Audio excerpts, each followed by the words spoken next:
साथीहरू अरू दिन मेरो अन्य काम हुन्थ्यो भने आज त बिहानीकै सुरुवातमा मैले बाबुलाई जाउलो बसालेको है।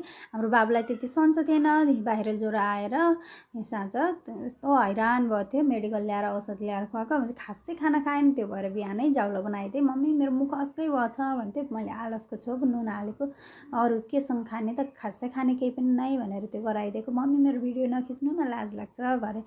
यो चाहिँ मैले पकौडा र आलसको चोप मोही खान लगाएको। साथीहरू मोही रोटी अब सबै मिलाएर खाएको। यो चाहिँ हाम्रो ठेकी मोही बनाउने। पछि अब दिउँसोको खाना उसको लागि, तरकारीको लागि आज म चाहिँ गाभा टिप्न गएको त केरा पाके रहेछ। हाम्रो केराको बोटा के ढलेछ, त्यो भएर 3टा कोसा पाके रहेछ।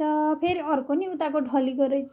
के गर्ने साथीहरू, नत्र त एकदम जिनो भएको राम्रो हुन्थ्यो। हाम्रो यहाँ त गाभाको न खेती नै छ के, लगाएको त होइन, तर पहिले सुरुमा लगाएको। तर आजभोलि त यसरी फैलेको छ। बुङ्गुरलाई पनि काटेर लान्थे। यहाँ घाँस यति धेरै थियो नि, मैले 2 दिन लगाएर दुई पटकलाई बाख्रालाई 2 दिनको लागि घाँस भयो के।